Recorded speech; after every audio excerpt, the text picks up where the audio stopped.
तो जैसा कि आज का टॉपिक है शक्ति स्वरूपा परम वंदनीय माता जी। परम वंदनीय माता जी अखिल विश्व गायत्री परिवार से जुड़े करोड़ों परिजनों की माँ थी। ऐसा शायद ही कोई परिजन हो जिसने स्नेह के सागर के पास आकर आत्मीयता के आनंद की अनुभूति न की हो। जो भी उनसे मिला उनके प्यार का अमृत चक्कर अपनी व्यथा वेदना को इसी सागर में विसर्जित कर लौटा। वे एक आदर्श नारी थी, नारी जागरण अभियान की आदर्श संचालिका थी। उनके जीवन में केवल प्रेम ही नहीं, समर्पण, भक्ति, त्याग, समन्वय, सादगी, साहस जैसे अनेक दिव्य गुणों का अद्भुत समन्वय था, जिन्हें अपनाकर हर कोई अपने जीवन की एक नई ऊंचाई प्रदान कर सकता है। गृहस्थ एक तपोवन है जिसमें संयम, सेवा और सहिष्णुता की साधना करनी पड़ती है। तो सबसे पहले हम वंदनीय माता जी का परम पूज्य गुरुदेव के साथ गृहस्थ वाला रूप देखेंगे कि एक सच्ची जो है गृहस्थ में रह के और किस तरह से अपने आध्यात्मिक लक्ष्य को प्राप्त किया जा सकता है।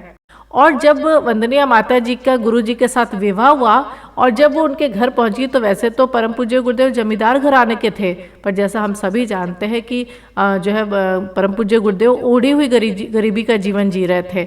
जैसा पति का जीवन वैसा ही अपना जीवन, जहां उनका समर्पण उसी के प्रति अपना भी समर्पण। समय जो 24 वर्ष अनुष्ठान गुरुदेव कर रहे थे उसकी समाप्ति का समय था और उस समय इतने सारे धन की जरूरत थी और इतना बड़ा यज्ञ था पूर्णाहुति का।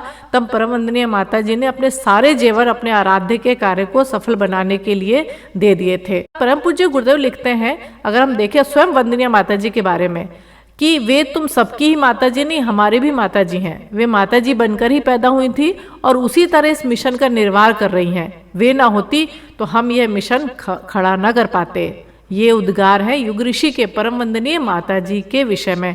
तो देखिए माता जी मतलब कि मातृत्व से भरी हुई, और यहाँ बोल रहे हैं कि वे आपकी नहीं हमारे भी माता जी थी। यानी उन्होंने बहुत तरह की जो है अपने एक तरह से रोल अदा किया था परम पूज्य गुरुदेव के जीवन में। और हम देखें तो शिव और शक्ति की तरह माता जी और गुरुदेव का जोड़ा था।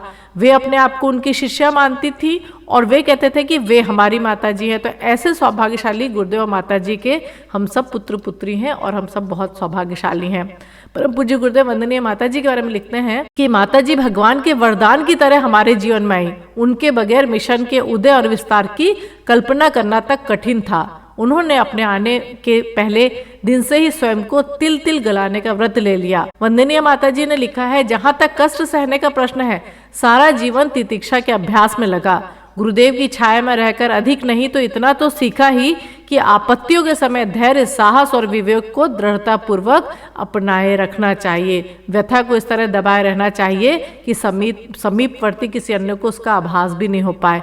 तो हम यहाँ परम वंदनीय माता जी के बारे में जान रहे हैं और उनके जीवन के अलग अलग पहलू जान रहे हैं। और सबसे पहले हम उनके गृहस्थ जीवन के बारे में जान रहे हैं कि किस तरह परम वंदनीय माता जी से हम इस तरह का सीख के एक सच्चे सदगृहस्थ कैसे बन सकते हैं। पूज्य गुरुदेव ने लिखा है, माता जी का दर्जा ऊंचा बैठता है क्योंकि उनका स्नेह सहयोग ही नहीं वात्सल्य भी हमने भरपूर पाया है। हमें वे बहुत उदारता पूर्वक परिपोषण देते रहीं। उनके कारण हमें निजी जीवन में भी धर्म धारणा पर अडिग रहने और दूसरों को उस दिशा में चला सकने में असाधारण सहायता मिली है। तो जैसा धर्म पत्नी कहा जाता है ना, जो कि अपने पति को धर्म के मार्ग पर लेके जाए, तो परम पूज्य गुरुदेव ने कहा है कि माता जी का दर्जा बहुत ऊंचा है क्योंकि उनका स्नेह सहयोग तो मिला है, पर वात्सल्य जो प्रेम था यानी आगे बढ़ाने का और हर तरह से एक जो पत्नी का धर्म होता है वो भी हमने बहुत ज़्यादा पाया। और कभी भी निजी जीवन में हमको ऐसा कभी भी नहीं हुआ कि धर्म के मार्ग पे आगे बढ़ने में उन्होंने हमको रोका है। एक शब्द में उन्हें सजल श्रद्धा कहा जा सकता है। उनकी काया में तो हाड़ मांस क्या था, पर ऐसा कोई कण नहीं है जिसमें श्रद्धा कूट कूट कर भरी ना हो। तो देखिए हम जानते हैं परम पूज्य गुरुदेव को जब हम जाते हैं समाधि स्थल बना है तो जो है प्रखर प्रज्ञा और सजल श्रद्धा कहा जाता है। तो बोला सजल श्रद्धा क्यों कहा है कि उनकी काया तो हाड़ मांस की थी लेकिन उनके अंदर श्रद्धा कूट कूट के भरी पड़ी थी और संपर्क में आने वाली हमारी प्रज्ञा से निष्ठावान नहीं बने हैं, वरन उनकी श्रद्धा के साथ वात्सल्य पाकर निष्ठावान बने हैं। तो देखिए गुरुदेव माता जी की विनम्रता देखिए, कितना बड़ा व्यक्तित्व और कितना जो है अपने आप को विनम्रता के साथ वो बता रहे हैं कि जो भी लोग संपर्क में आए हैं हमारे प्रज्ञा परिजन, बोले वो उनकी श्रद्धा को पाकर निष्ठावान बने हैं। इतना वात्सल्य और श्रद्धा उन्होंने जो दिया है। हम देखें तो माँ सदैव अपने बच्चों का कष्ट बांटने के लिए तैयार रहती थी। ये भी उनका एक हम रूप देखते हैं कि जब परम पूज्य गुरुदेव हिमालय चले गए थे और वंदनीय माता जी को पूरा उन्होंने काम सौंप दिया था हर तरह के, तो बहुत सारा उनके ऊपर भार भी पड़ा था। तो जो वंदनीय माता जी थी वो अपने देव परिवार के बच्चों का दुख मिटाते मिटाते स्वयं भी बीमार पड़ गई थी, क्योंकि शरीर की सीमा होती है। और कई बार हम जानते हैं परम पूज्य गुरुदेव वंदनीय माता जी ने कितने ज़्यादा हमारे कष्टों को भी अपने ऊपर लेते हैं। तो जब कष्ट लेते हैं तो वो प्रारब्ध उनको भी भुगतने पड़ते हैं। तो बोले इतने ज़्यादा उनको अगणित बच्चों के जटिल प्रारब्ध लेने पड़ते थे कि एक बार तो हृदयाघात की चुनौती तक खड़ी हो गई थी कि ऐसा लग रहा था कि शायद हृदयाघात उनको ना हो जाए। और सबसे बड़ी पीड़ा ये थी कि जब परम पूज्य गुरुदेव जब हिमालय गए हुए थे और संपर्क नहीं हो पा रहा था, परम पूज्य गुरुदेव सुबह सुबह शांति कुंज पहुंचे। पूछने पर उन्होंने कहा मिशन को माताजी की जरूरत है और आज माताजी को मेरी जरूरत आ पड़ी है। परम पूज्य गुरुदेव की आध्यात्मिक ऊर्जा के संचार से माताजी शीघ्र स्वस्थ हो गई। और वैसे तो कोई उन्हें रोग नहीं था, लेकिन जो वो हम सब परिजनों के इतने जो है कष्ट लेती हैं, तो उसका प्रारब्ध तो भोगना ही पड़ेगा किसी ना किसी को। और चूंकि वो काया के रूप में वंदनीय माताजी उस समय थी, तो इसीलिए वो प्रारब्ध का ही बोझ था जो उनको ढोना पड़ रहा था। गुरुदेव की आध्यात्मिक ऊर्जा से वो ठीक हो गई। और माताजी के स्वस्थ होने पर गुरुदेव ने उनसे कहा, किससे? माताजी से, माताजी आपको इतना कष्ट संकट अपने ऊपर नहीं लेना चाहिए। आप तो प्रकृति के नियमों को जानती है, भला इतना संकट स्वयं पर लेने की क्या जरूरत थी? तो देखिए गुरुदेव कैसे बता रहे हैं। तो माताजी ने देखिए क्या जवाब दिया। माताजी ने गंभीरता से जवाब दिया, आचार्य जी मैं माँ हूँ, मेरी कोई संतान अपनी किसी संकट की घड़ी में मुझे माँ कहकर पुकारे और मैं उसके कष्ट को ना मिटाऊं, यह मेरे लिए असंभव है। आज कल और ये शरीर ना रहने पर भी जब भी कोई मेरा बेटा अथवा बेटी मुझे माँ कहकर याद करेगी, मैं उसके दुख को अवश्य दूर करूंगी, भले ही इसके लिए मुझे कितनी ही यातना क्यों ना सहना पड़े। माताजी के इस उत्तर पर गुरुदेव उन्हें देखते रह गए और फिर कुछ क्षण मौन रहकर बोले, माताजी आप सिर से पांव तक केवल माँ ही हो। परम वंदनीय माता जी अपने बच्चों को कितना प्यार करती है और हमेशा उनका साथ हमारे ऊपर है। उनको कष्ट भी सहना पड़ा तो भी वो बोल रही है कि माँ जो होती है वो संतान को कभी भी संकट के समय में अकेला नहीं छोड़ती, और जब हम माँ पुकारते हैं सच्चे हृदय से तो वो हर समय आएंगी और हमारे कष्ट को मिटाएंगी। एक और प्रसंग के द्वारा हम जानते हैं कि हम बता रहे हैं कि जब वंदनीय माता जी की तबीयत थोड़ी ठीक नहीं थी और वो रोग शैया पर लेटी हुई थी, यानी जब उनकी तबीयत ठीक नहीं थी, तो एक रात्रि को चिन्मय भैया ने माता जी से पूछा कि अम्मा जी आपने तो बहुत सारे लोगों के कष्टों को अपने ऊपर लिया है, क्या ऐसा नहीं हो सकता कि कोई आपका कष्ट अपने ऊपर ले ले? उत्तर में वह इस तरह से मुस्कुराने लगी जैसे किसी ने कोई बच्चों जैसी बात कह दी है। थोड़ी देर रुककर वह धीरे से बोली, अपनी संतानों के कष्ट माँ अपने ऊपर लेती है, माता के कष्ट को भला बच्चे क्यों अपने ऊपर लेने लगेंगे? और कोई ऐसा करना भी चाहेगा तो क्या मैं उसे करने दूंगी? मेरे जीवित रहते ने कष्ट उठाए यह किसी भी तरह से संभव नहीं हो सकता। तो देखिए इससे पता चल रहा है कि माँ कितना वात्सल्य उनके हृदय में भरा था। बोल रही माँ हमेशा अपने बच्चों का कष्ट लेने को तैयार रहती, पर मैं कभी नहीं चाहूंगी कि मेरे पीछे किसी मेरे बच्चे को कोई तकलीफ है। और भी हम गुरुदेव के स्वयं के श्रीमुख से समझते हैं कि वंदनीय माता जी के चौके की जो भोजनालय का इतना ज़्यादा महत्व क्यों है कि जब शांति कुंज जाते हैं तो बोलते हैं कि माता जी के भोजनालय में भोजन अवश्य ग्रहण करना चाहिए।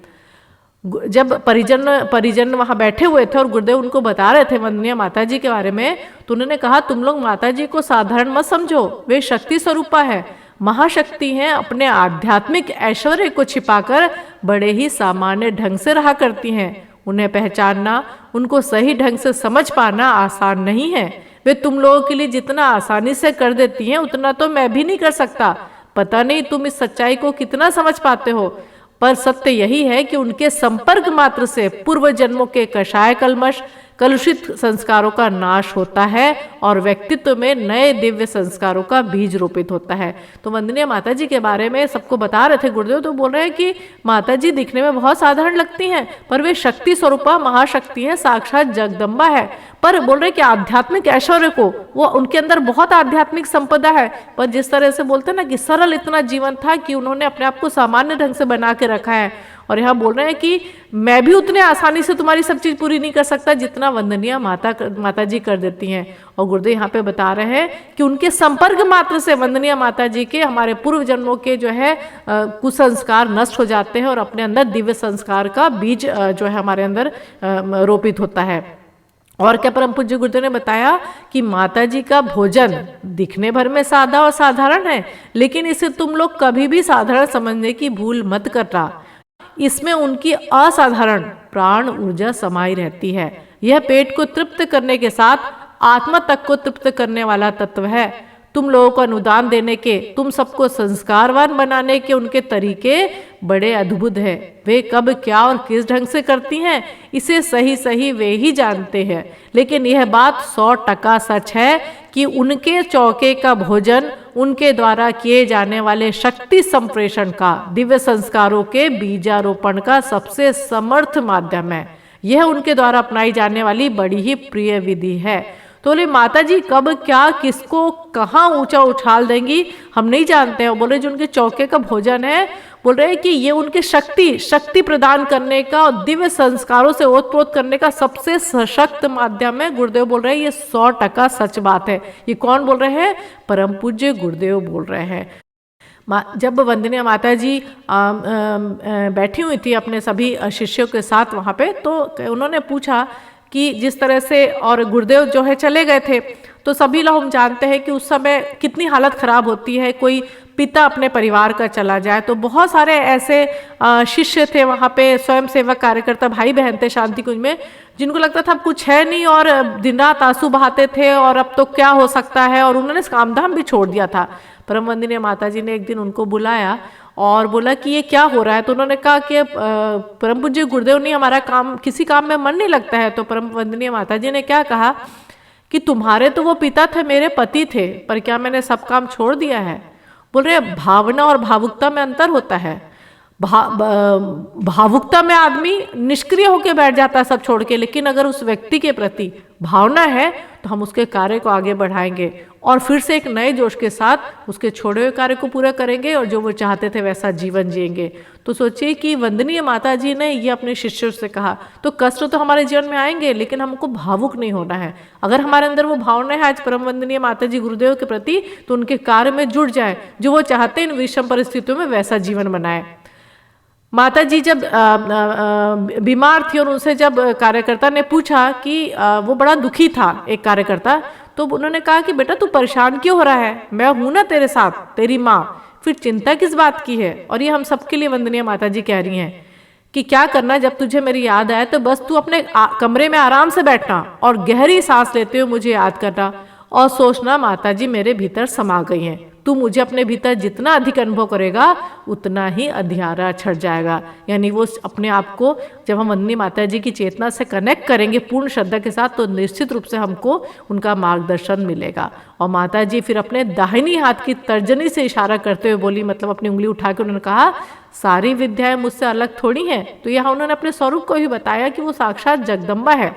और वंदनीय माता जी ने कहा कि हम अपने जीवन काल में वो कहा करती थी कि ये जो पूरा मिशन है ये मेरा और परम पूज्य गुरुदेव का शरीर है, और हम लोग शरीर रहे ना रहे, पर जब ये मिशन का व्यापक विस्तार आप देखेंगे तो आप इसके कण कण में हमको अनुभव कर सकते हैं। कितनी सुंदर बात है यहाँ पे माता जी और गुरुदेव यहाँ पे बता रहे हैं। तो इसीलिए हम जब शांति कुंज जाते हैं तो हमको कभी लगता ही नहीं कि वहाँ वंदनीय माता जी और गुरुदेव नहीं है। अब माता जी कहती थी कि कई बार ऐसा लगता है कि हम अपनी माँ को पुकार रहे हैं, पिता को पुकार रहे हैं, लेकिन वो सुन क्यों नहीं रहे। तो माता जी कहती थी कैसे भी हो हम पुकारना सीख जाए सही तरीके से। वो कहा करती थी बच्चों जीवन है तो परेशानियां आएंगी, संकट मुसीबतें भी खड़ी होंगी, पर तुम लोग घबराना नहीं। संकट कितने भी बड़े और विकराल हो, हमेशा याद रखना कि तुम्हारी एक माँ है जो हमेशा तुम्हारे पीछे खड़ी है। माँ की इस आश्वासन के बाद क्या हमारे लिए कोई चिंता का विषय बचता है? उनका यह आश्वासन उन सबके लिए है जो उनसे कभी भी किसी क्षण में मिले हैं, और साथ उनके लिए भी है जो कभी भी नहीं मिले हैं।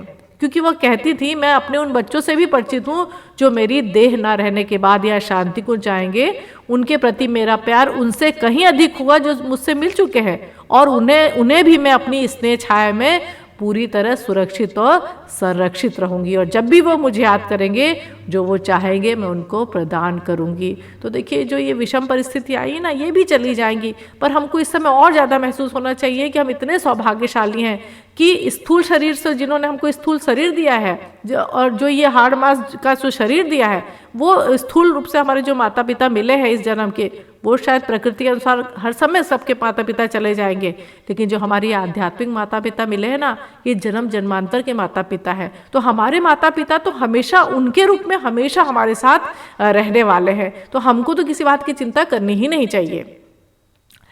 एक बार एक कार्यकर्ता ने माता जी से पूछा, माता जी क्या आप हमसे पूरी तरह परिचित हैं, क्या आप हमको अच्छे से जानती हैं? हम सब बच्चों को हंसी कर रहे थे वो आपस में। तो उत्तर में माता जी ने क्या कहा, और ये हम सबके लिए बात है, बेटा मैं तेरी रग रग से वाकिफ हूँ, मैं यह भी जानती हूँ। तो देखिए कितना बड़ा आश्वासन और हमारी पहचान बता रही है माता जी कि हम कैसे जुड़े माता जी से। बेटा मैं तेरी रग रग से वाकिफ हूँ, मैं यह भी जानती हूँ कि तू पैदा होने से पहले कहाँ किस स्थिति में था, आगे अभी क्या क्या नादानियाँ और शैतानियाँ करेगा, और फिर इस शरीर के बाद कहाँ जाएगा। इस पर उसने तपात से पूछा, कहाँ जाऊँगा माता जी, और कहाँ जाएगा? घूम फिरकर मेरे पास, अपनी माँ के पास, मेरी गोद में ही तो आएगा। देखिए वंदनीय माता जी बता रही हैं, और कार्यकर्ता मतलब हम सबका रिप्रेजेंटेटिव, हम सबके लिए माता जी बता रही हैं कि हम कहाँ थे, कहाँ जाएंगे आगे, और कहाँ जाएंगे आगे तो माता जी की गोद में वापस आने वाला है। वंदनीय माता जी गुरुदेव ने हमको एक बार गोद में लिया है, अपने बच्चे बोला है, तो वो किसी भी जन्म में हमको छोड़ने वाले नहीं हैं। इसके बाद कुछ देर चुप रहकर वो बोली, इस मिशन से जुड़े तुम सब लोगों को मैंने ही जन्म दिया है।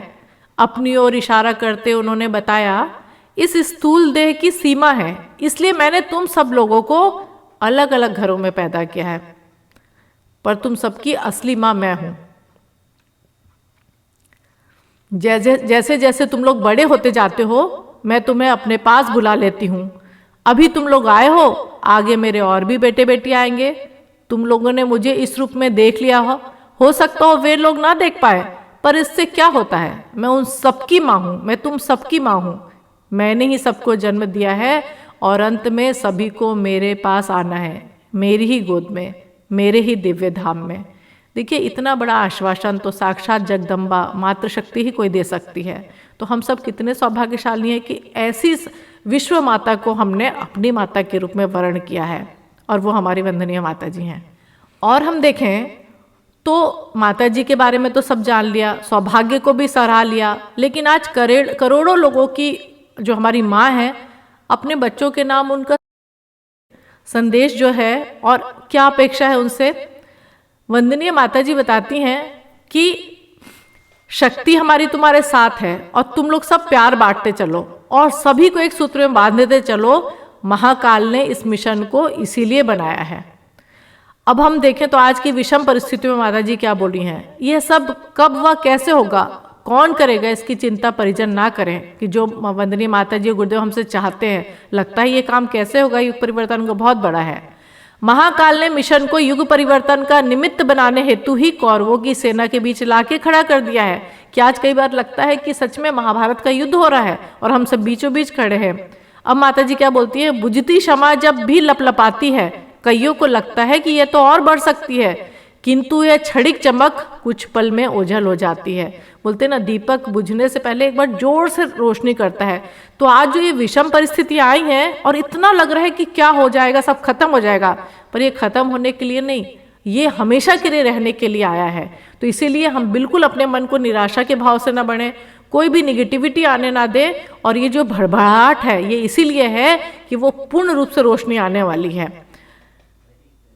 यह शरीर तो शक्ति का वाहक हाड़मास का चोला भर है, इसे जितने दिन कार्य करना है करेगा, पर अपनी गुरु सत्ता के साथ मिलकर यह आश्वासन अवश्य पूरा करेगा कि जब तक अपना एक भी बालक दुखी है उसे दिलासा देने, सांत्वना देने के लिए उसकी माँ उसके पास ही हर समय विद्यमान है। उसके डेने यानी पंख इतने बड़े हैं कि सारी मानव जाति के दुखी जनों को वह अपनी संरक्षण छाया में रख सकती है।